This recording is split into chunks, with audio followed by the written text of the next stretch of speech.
What's up? What's up? What's up? Welcome to another episode of Let's Talk with Carl E. Long. Welcome to my podcast, guys. Welcome.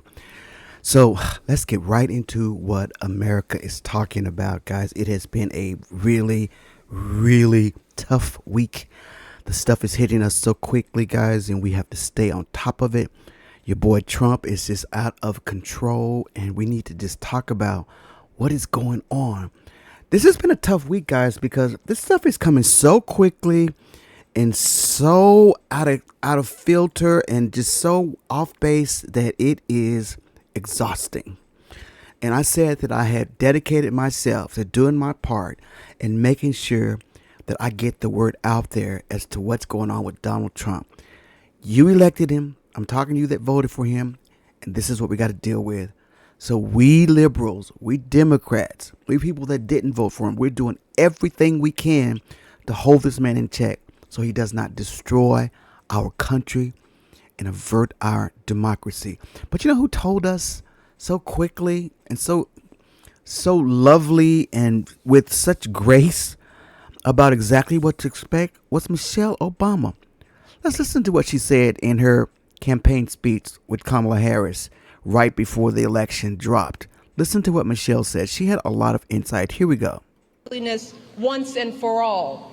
Because believe me, if Donald Trump is president again, at some point or another, that ugliness will touch all of our lives. And it will not matter what you look like, how you worship, who you love, or how you vote. If you don't make 6 or 8 or 12 figures, if you're not famous, if you criticize or disagree with him in any way, if he doesn't view you as his equal or relevant to his ambitions, I promise you, he will not think about you when he gets into the Oval Office.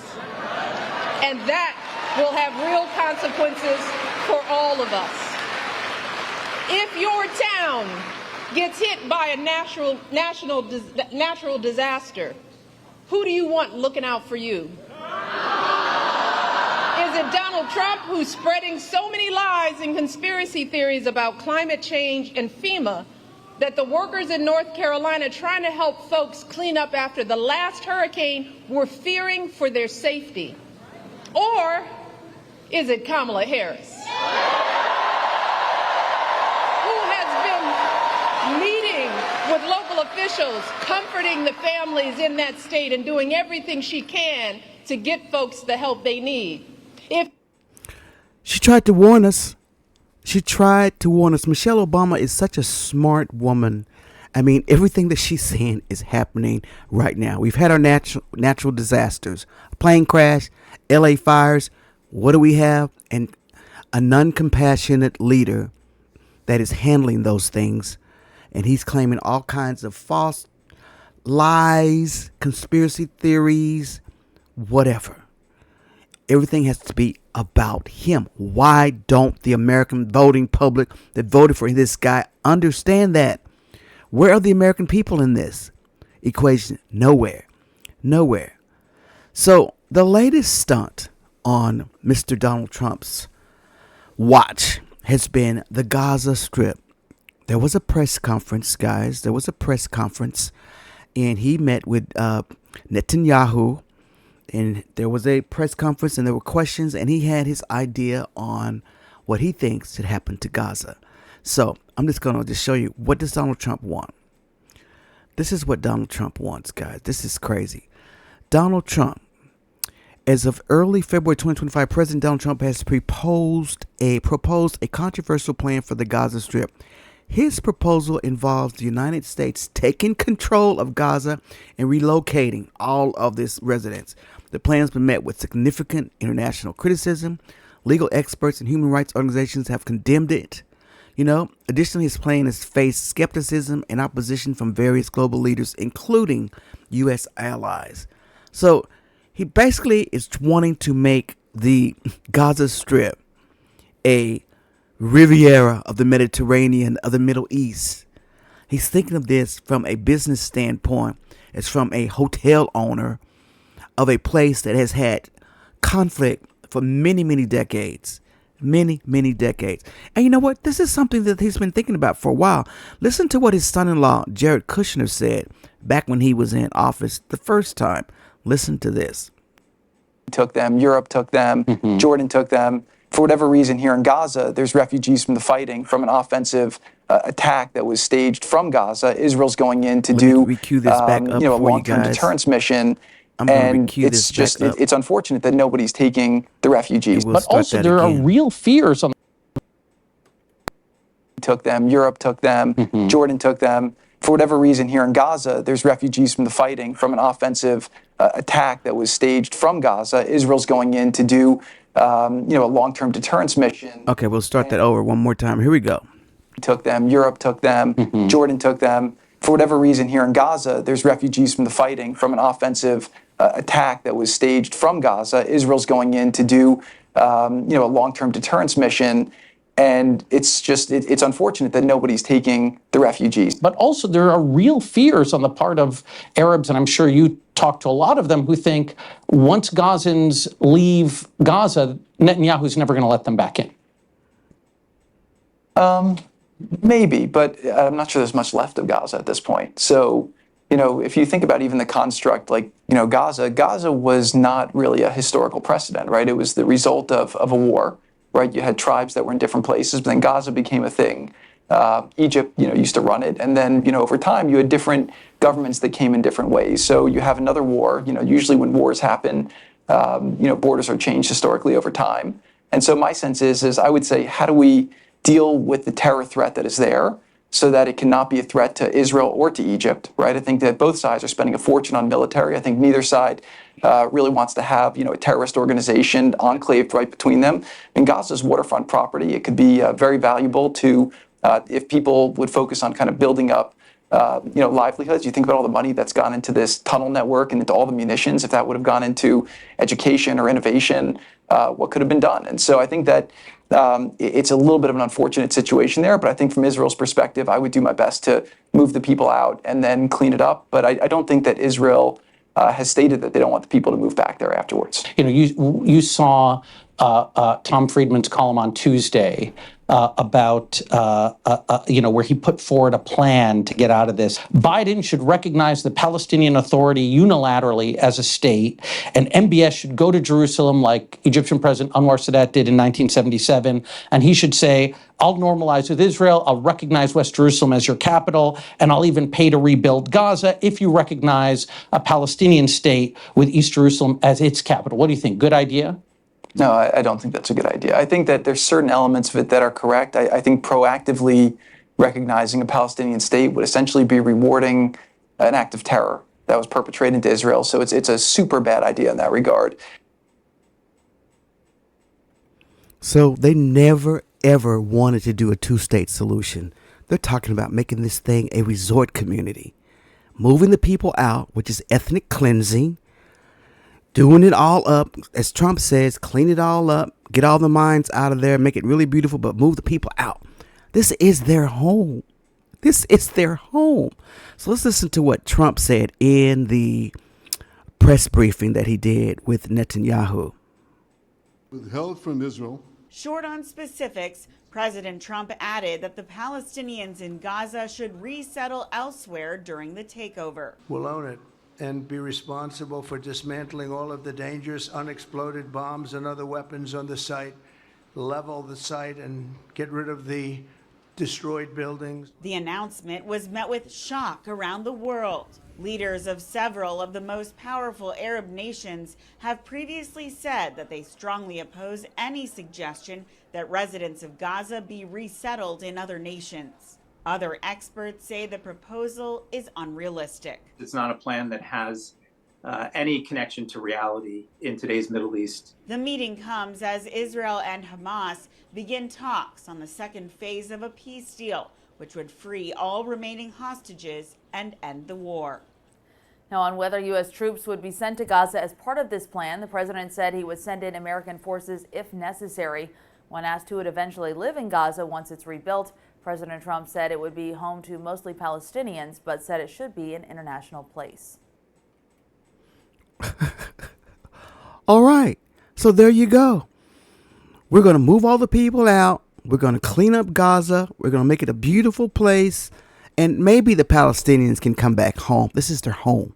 That's like telling you, hey, in Texas here where I live, we're going to move you out while we do some things. Then you can come back. Where are you going? Where are you going? Do you understand this? So they had this idea in their head a long time ago. And what about the hostages? Shouldn't that be first thing? Let's get the hostages home.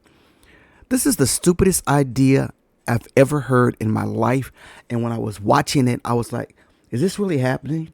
I mean, sometimes I have to think about, am I the only one thinking this is a crazy idea? Because I'm by myself and I'm thinking, is this crazy? Luckily, today, a lot of the Republicans put some pushback onto Trump. So he's kind of walked it back in sorts. But he's going to still think that it's his idea and he's going to try his best.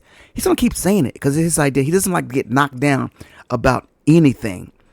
So let's just talk about the Gaza Strip. Let's give some history on the Gaza Strip. Like, what is it and why is this happening in this war? If you don't know anything about Gaza, it's in the Holy Lands area. So let's just give you some history of what's going on. The fight in the Gaza Strip is the result of a complex decade-long conflict rooted in historical, political, and territorial disputes between Israelis and Palestinians. Historical context: territorial disputes. In 1948, the establishment of Israel led to a first Arab-Israeli war, resulting in the displacement of hundreds of thousands of Palestinians, known as Nakba. The Gaza Strip was controlled by Egypt until Israel occupied it in 1967 during a six-day war. Israel withdrew from Gaza in 2005 but maintained control over its border, airspace, and sea access. So then there comes Hamas, a Palestinian militant group that governs Gaza and does not recognize Israel and is engaged in armed resistance, including rocket attacks and terror attacks inside Israel. Israel views Hamas as a terrorist organization and has conducted multiple military operations in response to attacks in Gaza. So the political and religious factors. Jerusalem is the key point of contention, as both Israelis and Palestinians claim it as their capital. Religious sites such as the Al-Qaeda Mosque have been flashpoints for violence. And there's international involvement. The U.S., UN, and other global powers have attempted peace negotiations, but no lasting solution has been reached.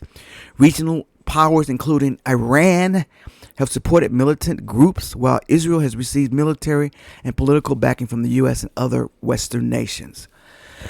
Immediate triggers of fighting. Violent escalations often arise from specific incidents such as attacks on civilians, military raids. It's a bad area. So the bottom line is the true reason for fighting is the combination of historical grievances, territorial disputes, and other reasons. So that area is a hotbed of junk. And you can take it back to biblical days if you want to. That is where the Holy Lands is. That they call it the West Bank right now. That's what Jerusalem, Bethlehem, everything is. So this is a hotbed.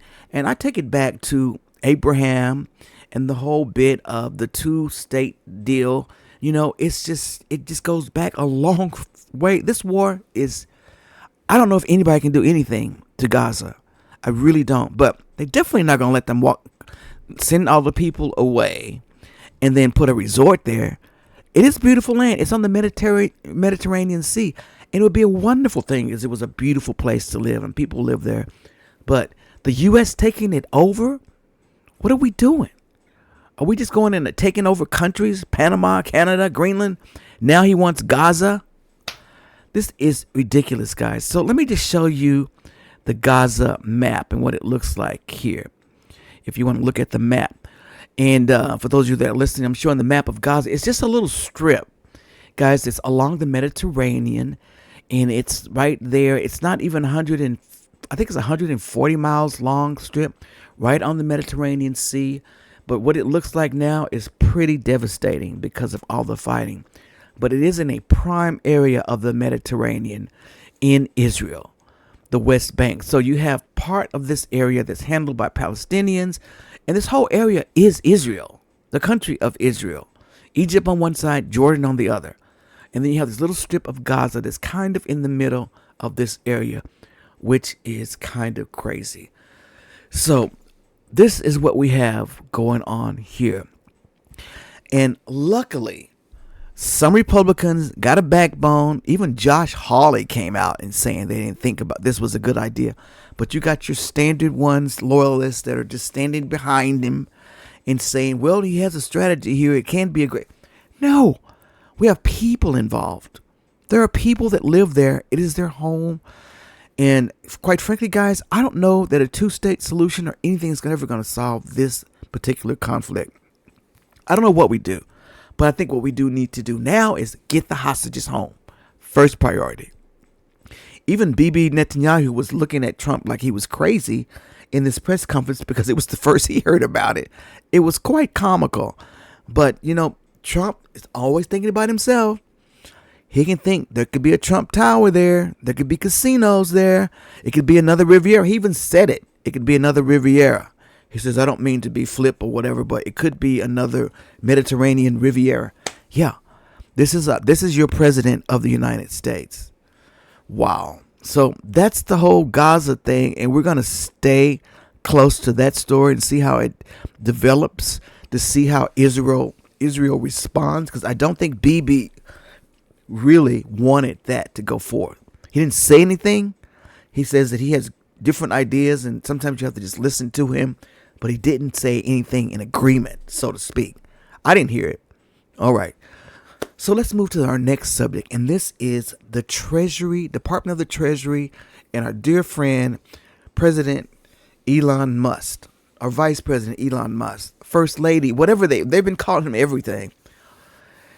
Donald Trump has given him access to the Department of Treasury, and they're going in there with flash drives. He has his little cronies with him, his little geek friends. And they're going in there and they're looking at our personal records, the Department of the Treasury. So Democrats are fighting back. Finally, where are the Democrats? Let me let you hear what Jasmine Crockett, and we had a protest on the steps of the front of the Department of Treasury with the Democrats and a lot of supporters, and they're starting to fight back. Listen to Jasmine Crockett, who is my shero, as she talks to the crowd in front of the Department of Treasury building. Here we go. We know that we work for the American people. And what we're not going to do is stand around while they pull this bullshit that they trying to pull right now. Go ahead.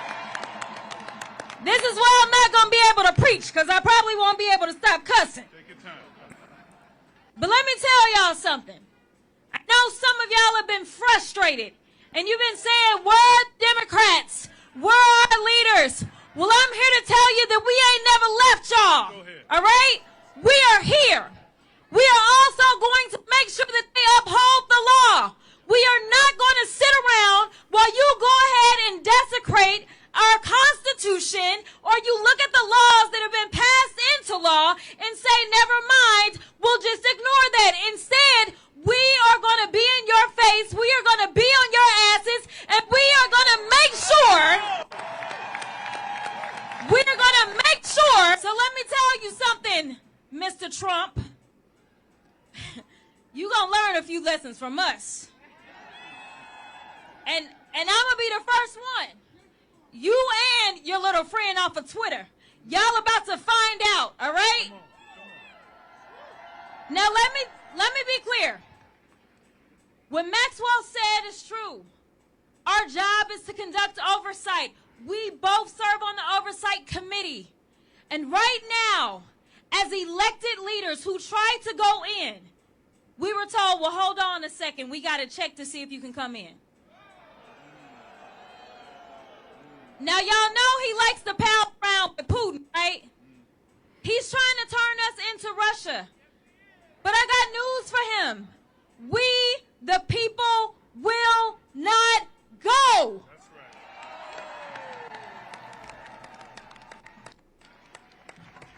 It's cold out here. And y'all, yeah, we won't go. We won't go. We won't go. We won't go. Listen, the final thing I'm going to say is there are those that have said that we may face a constitutional crisis. I want you to know that the crisis is here. I want you to know that the power belongs to the people, though, y'all. Do not feel powerless. In this moment, as the vice president said as she conceded the election, she said, dark times may be ahead of us, but she said it's only in the darkness that we can see the stars. I am telling you right now that the stars are right here. It is time for us to shine. It is time for us to be heard. It is time for us to make sure that they know we will not go. All right. That's my congressman. I am in her district here in Dallas, Texas. I am so proud of Jasmine Crockett, who takes leadership. So Democrats finally got some fire up under them. They march. They march the cap. March up there and find out what he is doing. Trump doesn't even know what he's doing. Nobody knows what he's doing. Speaker Johnson doesn't know what he's doing. They've come to his office. Some of the reps went to his office. What is he doing? Nobody knows. And this is not what happened. So let's just see. Who has jurisdiction over the Department of Treasury? You'll be shocked to know some of this stuff, but I didn't know. But I'm going to help my friend ChatGPT is helping me understand a lot of this. So let's see. Who has jurisdiction over the Treasury Department? So who has ultimate jurisdiction? The U.S. Department of Treasury operates as an executive branch agency, meaning it ultimately falls under the authority of the President of the United States. However, the department's powers and responsibilities are shaped by Congress, federal law, and the U.S. Constitution. The President's authority. The President has broad executive power over Treasury, including appointing Secretary of Treasury, of course, setting the economic policies, of course, and issuing executive orders that direct the Treasury's actions like freezing assets, imposing sanctions, or adjusting regulations. Okay, that's good. I understand that is an executive thing. He also has the power of influencing budget priorities, which is fine. If you want to go into the Treasury, find some programs that you want to look at to see what the spend is going, that's fine, including how funds are allocated. Limitations of president power. The Treasury must follow laws set by Congress, meaning the president cannot unilaterally change tax laws or increase the debt limit. He can't do that. The Federal Reserve, which influences monetary policy, operates independently from the Treasury. So now, congressional oversight and authority. Congress has significant control of the Treasury, including passing tax laws, approving the Treasury Secretary, regulating national debt and borrowing, overseeing Treasury operations through committees like the House Ways and Means and the Senate Finance Committee. So those are the things that Congress has. So Trump is just not following the law. He's just trying stuff, guys, to see how he can do it.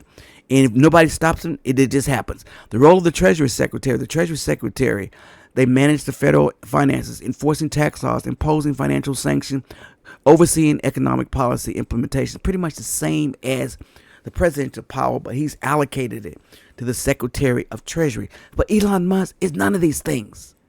He is not an elected official. He cannot just be in there. All right. So the president has significant influence over the Treasury, particularly through the policy direction and executive orders. However, Congress retains ultimate control over taxation. So Congress, when they're on the steps of that, they are just as big a member of the Department of Treasury as the president. So refusing them access, no, they should have been let in immediately.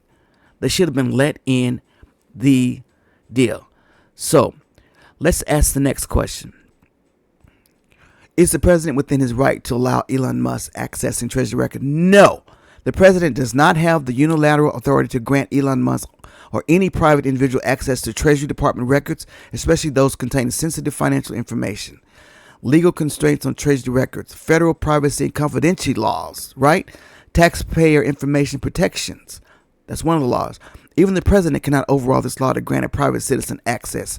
Financial privacy laws. The Treasury oversees financial institutions and transactions, but laws like Bank Secrecy Act, Privacy Act of 1974. Unauthorized disclosure can be illegal and lead to persecution. Separation of powers and government ethics. The Treasury operates within legal framework set by Congress, and external access must follow proper channels. Allowing a private individual, especially a business executive like Elon Musk, access to Treasury records could raise serious conflict of interest, security, and ethical concerns. Special cases where access may be granted. If Musk were formally appointed to a government advisory permission, he might receive a need-to-know briefings but not unrestricted access to Treasury records. So, has he been formally appointed? I don't know. He's over Doge. Is that appointed position? I don't know. So, let's see. Musk's company Tesla is under investigation through government contracts. He's in there looking at his own records. Bottom line, the president does not have the legal right to grant Elon Musk access to Treasury records without violating federal laws and financially privacy tax confidentiality laws. He doesn't have the right to do that. So people need to be suing. There's a lot of lawsuits that's already gone forth through private organizations and other things, citizens. So there are ways to stop him. There are ways to stop him. Guys, this is a big old giant mess that we have going on. All because, and I'm going to keep saying it, a lot of you, and I'm not talking to the forever Trumpers, we know you're going to be there no matter what. The man could shoot somebody in the street and y'all going to still be there. But those of you independents or you regular Democrats that decide you want to teach them a lesson during this election out of all and allow that man in office. FAFO. This is what we have to find out. We done fooled around and found out what is going on. Lord, help us, Jesus. Help us. So now we have the dismantling of the Department of Education. Yeah. Let's see what is going on here. So I asked the questions, why are Republicans attacking education? Everything always comes back to race. All right? This is crazy. It comes back to race, education. This comes back to banning books and white fragility and our white brothers and sisters just not wanting to own anything. They don't want their kids to know anything about it. That's why they hate us black people to talk about any history, because our history always brings up their history, which is not good. I'm sorry, it's the history. We have bad history. So let's see what the Republicans attack education is all about.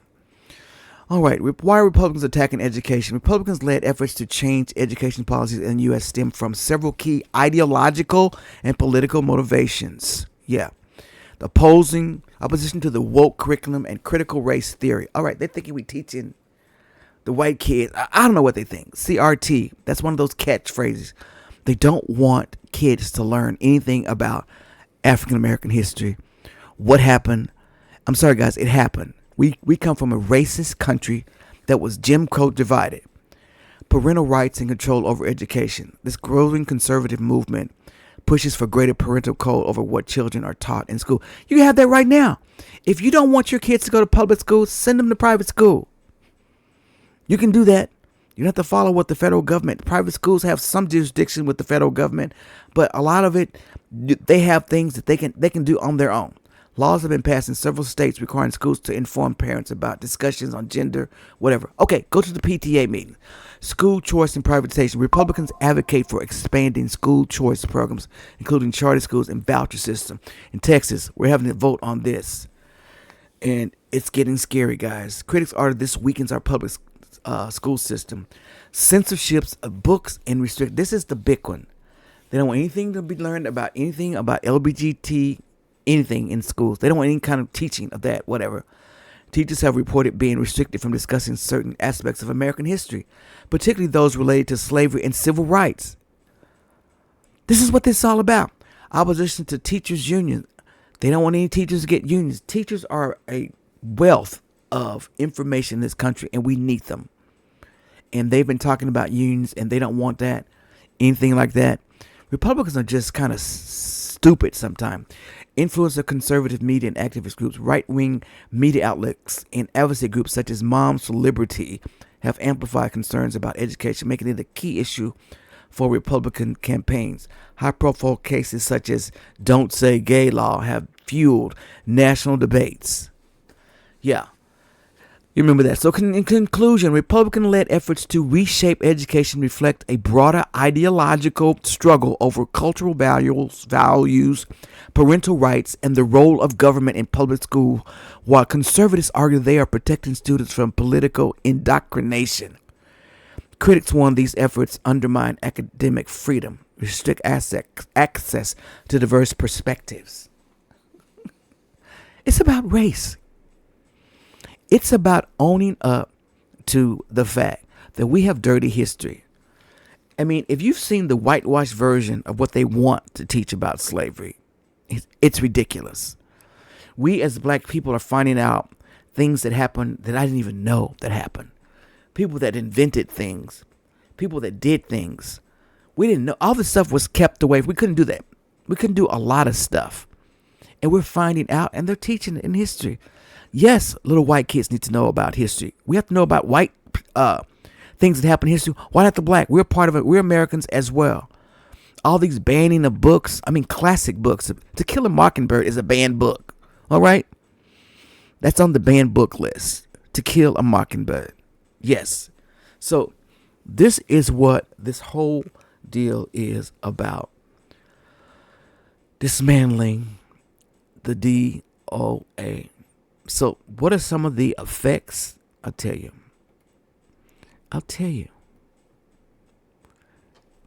Of dismantling the Department of Education. All right, so dismantling the Department of Education would have significant and widespread effect on federal education programs, funding civil rights enforcement and data collection. Whew.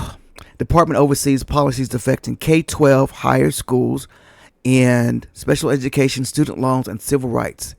Key areas affected by funding for K-12 schools.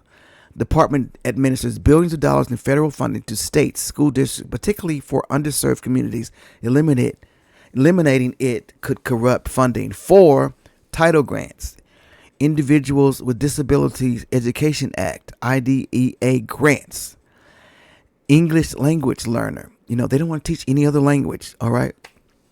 Higher education student loans. It's going to affect that. Pell grants for low-income college students. Federal student loans, subsidized loans for higher education. Public service loan forgiveness. Forgive student debt for those working in public service jobs. So they want to get rid of all this stuff because I'm going back to my word, white fragility. If the department were dismantled, student loan programs could be transferred to private lenders. Interest rates, it's just a loan. Civil rights protections in schools.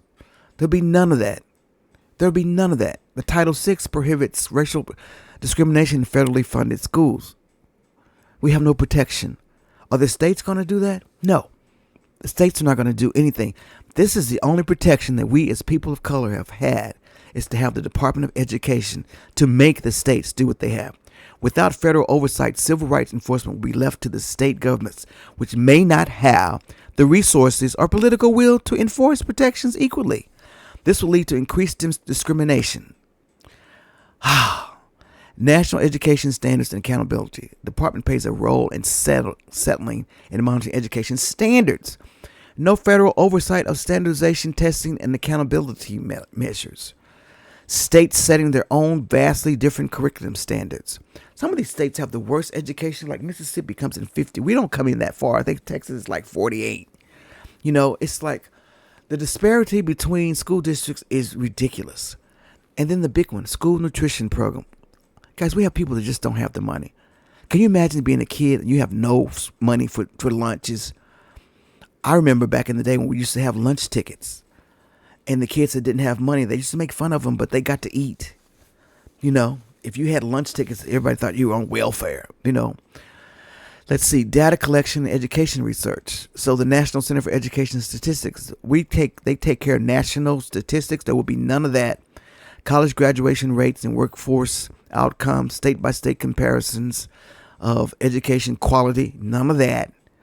A lot of these states don't want to be on the list, like Mississippi's like number 50, and your congressman is voting for this. You need to work on your education. Let's see. Potential outcomes of eliminating Department of Education. Education equality could become even more unequal. Do y'all remember separate but equal? That is why we have HBCUs. We couldn't go to white schools. That is why we had desegregation. Because our schools were nowhere near the white school districts and what they were getting. Higher education could become more expensive.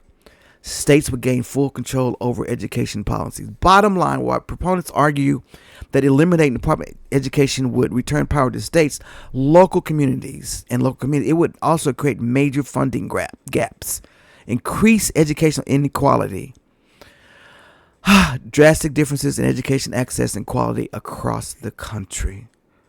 There would be no oversight on education, guys. I'm sorry, but our states don't do the right thing all the time. So what can you do?